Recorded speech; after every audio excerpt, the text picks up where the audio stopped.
Hello everyone, હું Mehul sir આપ સૌનું સ્વાગત કરું છું મારી ચેનલ ધ રાઇટર્સમાં. તો આજના વિડીયોની અંદર આપણે ડિપ્લોમા સેમેસ્ટર 2ના સબ્જેક્ટ એન્જિનિયરિંગ મિકેનિક્સ એટલે કે EMની અંદર ચેપ્ટર નંબર 3 સ્ટાર્ટ કરીશું. ચેપ્ટર નંબર 3ને હું બે પાર્ટમાં ડિવાઈડ કર્યું છે. પહેલો જે પાર્ટ છે આજે એમાં ટોટલ જેટલી બી IMP થિયરી છે એ બધી તમને હું સમજાવી દઈશ. કઈ રીતે આન્સર લખવાના છે, કેટલા માર્ક્સમાં પૂછાય છે એ બી તમને હું કહી દઈશ. બીજા પાર્ટની અંદર આ ચેપ્ટરના મોસ્ટ ઇમ્પોર્ટન્ટ જે દાખલા છે આપણા કે જેમાં આપણે બીમ રિએક્શન ફાઇન્ડ કરવાની હોય છે, ગુજરાતીમાં બીમની પ્રતિક્રિયા, એનો અભ્યાસ કરીશું. એની પહેલાં જેટલી બી થિયરી છે ઇમ્પોર્ટન્ટ એ બધી અત્યારે જોઈ લઈએ. ઓલરેડી બે ચેપ્ટર તમને સમજાવી દીધા છે કે જેમાં IMP થિયરી કઈ છે, કયા દાખલા કરવાના છે. તો જે લોકો એ તૈયાર ના કર્યું હોય તો પહેલાં એ બે ચેપ્ટર તૈયાર કરી લેજો. એના પછી આજે આપણે ચેપ્ટર નંબર 3 સ્ટાર્ટ કરીએ. તો સૌથી પહેલો ક્વેશ્ચન જે થિયરીમાં પૂછાતો હોય છે એ છે વેરિગ્નન્સ પ્રિન્સિપલ ઓફ મોમેન્ટ્સ. ગુજરાતીમાં એને વેરિગ્નનનો બળધૂર્ણનો નિયમ કહે છે. ઓકે, મોમેન્ટને ગુજરાતીમાં કહે છે બળધૂર્ણ. હવે બળધૂર્ણ શું છે પહેલા એની વાત કરી લો. બળધૂર્ણની વ્યાખ્યા બી આપેલી છે બુકની અંદર કે જેમાં આપણે એને ઇંગ્લિશમાં મોમેન્ટ કહીએ છીએ. તો મોમેન્ટની વ્યાખ્યા આ રીતે છે P ઇન્ટુ એક્સ. એમાં P જે છે એ ફોર્સ બતાવે છે અને એક્સ જે છે એ એનું ડિસ્ટન્સ બતાવે છે. ઉદાહરણથી સમજાવું કે એવું માનો કે એક સિસ્ટમ છે, એના ઉપર એક બ્લોક અહીંયા મૂકેલો છે. એ બ્લોક ઉપર ફોર્સ લાગે છે P જેટલું, બરાબર, અને એ અહીંયાથી લાગતું હોય તો એનું ડિસ્ટન્સ જો x આપેલું હોય તો ફોર્સ અને એના ડિસ્ટન્સનું આપણે ગુણાકાર કરીએ એટલે કે મલ્ટિપ્લિકેશન, તો આપણને મોમેન્ટ મળે જેને ગુજરાતીમાં બળધૂર્ણ કહેવામાં આવે. તો બળધૂર્ણનો વેરિગ્નન નામના એક સાયન્ટિસ્ટે સિદ્ધાંત આપેલો છે. શું છે એનો સિદ્ધાંત કહી દઉં. તો એવું કહે છે કે એક સિસ્ટમની અંદર આ રીતે બુકમાં આકૃતિ બી આપેલી છે કે એક સિસ્ટમમાં એક પોઈન્ટ ઉપર ત્રણ અલગ અલગ ફોર્સ લાગતા હોય P1, P2 ને P3. આ રીતે આકૃતિ આપેલી છે. આ ત્રણ અલગ અલગ બળ લાગતા હોય જેનું અંતર આનું x1 માન લો, આનું x2 અંતર છે અને આનું x3 અંતર છે. તો કોઈ બિંદુ x આગળ ત્રણ અલગ અલગ બળ લાગતા હોય તો આપણે એની મોમેન્ટ ફાઇન્ડ કરવી હોય તો પહેલા માટે લખીશું આપણે P1x1 પ્લસ બીજા માટે લખીશું P2x2 અને ત્રીજા માટે લખીએ P3x3. કારણ કે આપણે બળધૂર્ણની વ્યાખ્યા તમને બતાવી મોમેન્ટની કે ફોર્સ ઇન્ટુ ડિસ્ટન્સ લખવાનું હોય. તો x આગળ જે મોમેન્ટ લાગે છે એ આ રીતે મળશે. હવે આપણે એવું કરીએ કે આ ત્રણ ફોર્સ છે એનો રિઝલ્ટન્ટ ફોર્સ એટલે કે પરિણામી બળ શોધી લઉં. આ જ સિસ્ટમની અંદર એ જે બિંદુ છે x, ઓકે, ત્યાંથી હવે એક જ બળ લઈ લઈએ, પરિણામી બળ R. કોનું પરિણામી બળ? તો કે ત્રણ P1, P2, P3 હતા એનું. તો એનું અંતર અહીંયાથી x માની લઈએ, બિંદુ આગળનું અંતર x માની લઈએ. તો એ જે રિઝલ્ટન્ટ મોમેન્ટમ આવે કે જેમાં આપણે હવે લખીશું R ગુણ્યા x, એ બંને સરખા આવે. આ બંને ઇક્વલ ટુ આવે એટલે કે સરખા આવે એવું વેરિગ્નન નામના વૈજ્ઞાનિકે કીધું. વિધાનમાં એવી રીતે લખીશું કે કોઈ એક જ બિંદુએ લાગતા અલગ અલગ બળના મોમેન્ટ્સનો બૈજિક સરવાળો તે ત્રણેય બળના રિઝલ્ટન્ટ બળ સાથેના મોમેન્ટ જેટલો સરખો જ આવે એવું વેરિગ્નન નામના વૈજ્ઞાનિકે કીધું હતું. તો આ બંને આવી જે આકૃતિ દોરવાની છે, બંનેના મોમેન્ટ્સ બતાવવાના છે અલગ અલગ, લખવાનું છે કે આ બંને મોમેન્ટ સેમ આવે. તો હવે એક 3 માર્કની અંદર પૂછાય છે વેરિગ્નનનો પ્રિન્સિપલ, તો આકૃતિ સાથે લખવાનો છે અને આ રીતે વિધાન બી લખવાનું છે. ઓકે, તો આ પહેલો ક્વેશ્ચન હતો. ચલો એના પછી બીજો ક્વેશ્ચન જોઈએ. Properties of couple. કપલને ગુજરાતીમાં શું કહે છે? તો કપલ એટલે બળયુગ્મ કહેવાય. કપલ એટલે કે જોડકું, એટલે કે બે બળ લાગતા હોય એને કપલ કહેવામાં આવે. કઈ રીતે? તો એ બી કહી દઉં કે એવું માનો એક સિસ્ટમની અંદર બે ફોર્સ લાગે છે, બંને ફોર્સ સરખા છે અને પરસ્પર વિરુદ્ધ દિશામાં લાગે છે. ઓકે, બંને બળ સરખા છે તો દેખો અહીંયા બંનેની લાઈન મેં એક સરખી બતાવી છે. પરસ્પર વિરુદ્ધ દિશામાં લાગે છે તો એ બી બતાવી દીધું વિરુદ્ધ દિશામાં, અને એકબીજાને સમાંતર બી હોય. તો બળયુગ્મ એટલે કે કપલની વ્યાખ્યા લખવી હોય તો આ રીતે જ લખાય કે બે પરસ્પર સમાંતર અને વિરુદ્ધ દિશાના તથા સમાન મૂલ્યના બળો આપેલા હોય તો એને બળયુગ્મ કહેવાય.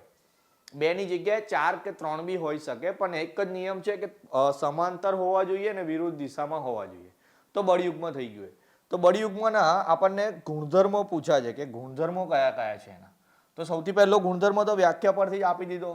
વ્યાખ્યા પરથી આપે, એક તો સમાંતર એટલે કે પેરેલલ હોવા જોઈએ, પછી વિરુદ્ધ દિશામાં એટલે કે ઇન ઓપોઝિટ ડાયરેક્શન, ઓકે, અને સમાન મૂલ્યના એટલે કે ઇક્વલ મેગ્નિટ્યુડ. આ એનો પહેલો ગુણધર્મ. ઓકે, ચાલો બીજા ગુણધર્મની વાત કરીએ. કોઈ એક સિસ્ટમ આપેલી હોય કે માન લો કે એક ચેર છે એ સ્ટેડી પડી રહી છે એટલે કે સ્થિર છે, એના ઉપર મારે બળયુગ્મ લગાવવું હોય તો બળયુગ્મ એટલે મેં તમને કીધું કે બંને બાજુથી વિરુદ્ધ દિશામાં બળ લગાવવાનું. ઓકે, તો એક બળ આપણે આ તરફથી પુશ કરીએ ને એક તરફ આ તરફથી પુશ કરીએ એટલે બંને સમાંતર બી છે, પરસ્પર વિરુદ્ધ દિશામાં બી છે અને સમાન મૂલ્યના છે એટલે કે આપણે સરખો ધક્કો લગાવીએ. તો એક ચેરને બંને બાજુથી વિરુદ્ધ દિશામાં ધક્કો લગાવીએ તો એ ચેર સ્થિરની સ્થિર જ રહેવાની છે. અને ઇફ આપણે બંને પર બળયુગ્મ લગાવતા હોય એટલે કે બંને બાજુથી બળ લગાવતા હોય એ બંને દૂર કરી દઈએ એટલે કે આપણે એને ધક્કો મારવાનું છોડી દઈએ તો બી એ જે ચેર છે એ સ્થિરની સ્થિર જ રહેવાની છે. તો જ્યારે પણ આપણે બળયુગ્મ લગાવીએ કે દૂર કરીએ, ઓકે, બળયુગ્મ લગાવીએ કે દૂર કરીએ તો એ જે સિસ્ટમ છે એમાં કોઈ ફેરફાર થતો નથી. ઓકે, ફેરફાર ના થાય, સિસ્ટમ જેવી હોય એવી ને એવી જ રહેશે. ઓકે, ચાલો બીજો મુદ્દો હતો. એના પછી ત્રીજા મુદ્દાની વાત કરીએ. અહીંયા એવું કીધું ફેરફાર ના થાય તો એ જ રીતે કોઈ સિસ્ટમ પર આપણે એક સરખા મૂલ્યનું પરસ્પર વિરુદ્ધ દિશામાં બળયુગ્મ લગાવી શકીએ છીએ અથવા તો દૂર કરી શકીએ છીએ એવો મુદ્દો બી અહીંયા લખી શકાશે કપલની અંદર. ઓકે, ચાલો વ્યાખ્યા લખી દીધી. અહીંયા 3 મુદ્દા મેં એકમાં લખેલા છે પણ તમે એને 3 અલગ બી લખી શકો તો 3 પોઈન્ટ લખાઈને તમારી એ રીતે લખાણની લંબાઈ બી વધી હશે. તો તમારે 3 અલગ લિસ્ટમાં લખવાનું છે. આ જે મુદ્દો લખ્યો એના પરથી બીજો મુદ્દો બી મેં તમને કહી દીધો. તો પ્રોપર્ટીઝ 3 માર્કમાં પૂછાય છે તો આટલું ઇનફ છે. તમે આકૃતિ પણ એની દોરી શકો છો કે જે તમને પહેલા બતાવી હતી મેં કે બળયુગ્મ કઈ રીતે દર્શાવવાના હોય છે. ઓકે, ચલો એના પછી ત્રીજો ક્વેશ્ચન જોઈએ. Difference between moment and couple. Okay, ચલો તફાવત લખવાનો છે મોમેન્ટનો અને કપલનો. તો બંને વસ્તુ મેં તમને સમજાવી દીધી. હવે એનો તફાવત લખી દઈએ. ચલો સૌથી પહેલા એની વ્યાખ્યા લખવાની, ડેફિનેશન બંને બાજુ. તો મોમેન્ટની વ્યાખ્યા તમને કહી દીધી કે કોઈ એક બિંદુએ લાગતું બળ અને ત્યાંથી તેનું જે અંતર હોય એ બંનેના ગુણાકારને મોમેન્ટ કહેવામાં આવે છે. કપલની વ્યાખ્યા બી આપણે જોઈ લીધી કે બે સમાન પરસ્પર વિરુદ્ધ દિશામાં લાગતા સમાંતર બળોના જોડકાને બળયુગ્મ કહેવામાં આવે. ચલો લખી દીધું. પછી મોમેન્ટની અંદર આપણે એનું સૂત્ર લખી શકીએ છીએ કે m = p.x અને અહીંયા એવું લખી દેવાય કે એનું કોઈ ગાણિતિક સૂત્ર હોતું નથી. તફાવત લખવાનો છે તો એ રીતે લખીશું. ચલો પછી મોમેન્ટની વાત કરીએ. તો મોમેન્ટથી આપણે એવું કરી શકીએ કે મોમેન્ટ જો કોઈ જગ્યાએ આપણે લગાવતા હોય એટલે કે કોઈ વસ્તુ પર બળ લગાવતા હોય તો એ બળ એનું સ્થાન બદલી શકે છે. કે જેમ કે ખુરશીને આપણે એક બાજુથી ધક્કો મારીએ, બળ યુગ્મની વાત નથી કરતો, એમાં તો બે બાજુ હોય. ખાલી મોમેન્ટની વાત કરીએ કે જેમાં એક જ બળ લગાવવાનું. તો એક ખુરશી જે સ્થિર છે એના પર બળ લગાવીએ તો એ જે ખુરશી છે એ એનું અંતર બદલી શકે, મતલબ કે સ્થાનાંતર કરી શકે છે. તો બળયુગ્મની મદદથી બળ ઘૂર્ણનની એટલે કે મોમેન્ટની મદદથી સ્થાનાંતર થઈ શકે છે. એ બી કેવું તો કે રેખીય સ્થાનાંતર એટલે કે એક દિશામાં ગતિ કરે. કપલની વાત કરીએ. ઓકે, ચલો કપલની વાત કરીએ કે આ રીતે પેનની જ વાત કરું. એ પેન છે એના ઉપર બે ટાઈપના બળ લગાવું છું મેં, એટલે કે કપલ લગાવું છું. દેખો અહીંયાથી ઉપરથી નીચે અને નીચેથી ઉપર એટલે કે પરસ્પર વિરુદ્ધ દિશામાં થઈ ગયું. સમાન મૂલ્યના બી લગાવું તો શું થશે તો કે પેન આ રીતે ચક્રીય ગતિ કરશે એટલે કે ગોળ ફરશે. ઓકે, ચક્રીય ગતિ થાય આમાં જે રીતે રેખીય ગતિ કીધું તમને એ રીતે આમાં ચક્રીય ગતિ થઈ ગયું. બંને વસ્તુ લખ્યા પછી એનું ઉદાહરણ બી લખી શકીએ છીએ અહીંયા કે ખુરશી પર બળ લગાડતા તેમાં મોમેન્ટ એટલે કે બળ ઘૂર્ણન ક્રિએટ થાય છે. અહીંયા તમને મેં જે રીતે સમજાવ્યું એ રીતે કે પેન છે કે લાકડી છે એને તમારે ગોળ ફેરવવી હોય તો એ રીતે ગોળ ફેરવી શકાય. બરાબર. આમાં બીજું એક ઉદાહરણ છે કે દરવાજો ખોલી બંધ કરીએ આપણે તો દરવાજાનું બી સ્થાનાંતર થાય છે તો એ બી મોમેન્ટનું ઉદાહરણ થઈ જાય છે. તો ઉદાહરણ એક લખવાનું, વ્યાખ્યા લખવાની, સૂત્ર લખવાનું, અહીંયા સ્થાનાંતર દર્શાવવાનું, અહીંયા ચક્રીય ગતિ દર્શાવવાની. 3 કે 4 માર્કમાં પૂછાય એવો તફાવત છે, જરૂરી છે એટલે તૈયાર કરી દેવો. ચલો એના પછી છે ટાઈપ્સ ઓફ બીમ. ઓકે, ચલો હવે આની અંદર બીમ જે છે આપણો ઇમ્પોર્ટન્ટ ટોપિક છે. તો કઈ કઈ ટાઈપના બીમ આવે એ જોઈ લઈએ પહેલા. તો સૌથી પહેલો જે બીમ છે આપણો એ છે simply supported beam. Simply supported beam ગુજરાતીમાં એને કહીશું આપણે સાદી રીતે ટેકવેલ બીમ. હવે એ કઈ રીતનું આવે એ બી બતાવી દઉં તમને કે એક સિમ્પલ ટેકા આપેલા હોય બે બાજુ, આ રીતનો બીમ હોય એને સિમ્પલી સપોર્ટેડ બીમ કહેવાય. ચલો એના પછી બીજો બીમ છે કે જે છે કેન્ટિલીવર બીમ. ઇંગ્લિશમાં નામ યાદ રાખવાના છે, જે લોકો ગુજરાતી મીડિયમમાં ભણતા હોય એમને બી કહી દઉં. કેન્ટિલીવર બીમ છે. તો કેન્ટિલીવર બીમની અંદર એવું હોય કે એનો એક છેડો દિવાલમાં જડેલો હોય અને બીજો છેડો મુક્ત હોય, બરાબર. ચલો ત્રીજો છે ઓવરહેંગિંગ બીમ. ઓવરહેંગિંગ બીમ ગુજરાતીમાં એને લટકતો બીમ કહી શકાય. તો લટકતા બીમ 3 ટાઈપના આવે. દેખો જરા, અહીંયા આગળ બીમના છેડા પર નહીં પણ થોડાક સેન્ટરમાં આપેલા છે. તો આ કેવું છે કે બંને બાજુ લટકતો હોય, બંને બાજુ ઝૂલતો હોય આ બીમ. બીજો ભાગ એનો એવો હોય કે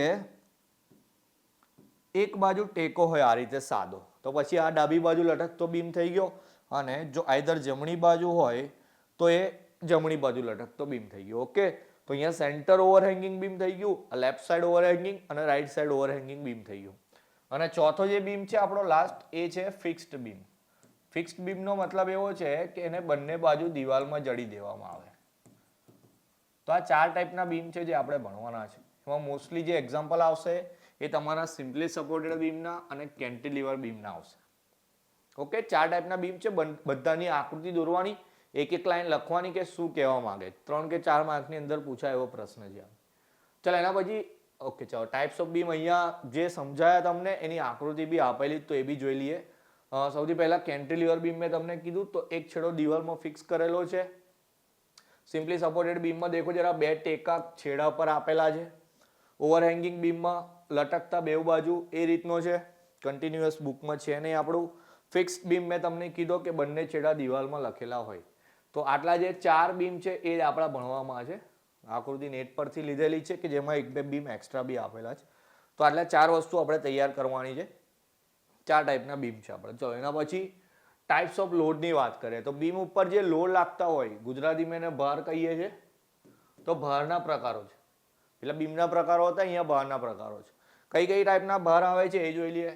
તો સૌથી પહેલા આવે પોઈન્ટ લોડ, જેને ગુજરાતીમાં બિંદુ ભાર કહેવામાં આવે. ચલો એક બીમ છે મારી પાસે સાદી રીતે ટેકવેલો, કોઈ બી બીમ છે કેન્ટિલીવર, એના ઉપર કોઈ એક બિંદુ આગળ કોઈ બળ લાગતું હોય, માન લો 10 કિલોન્યુટનનું.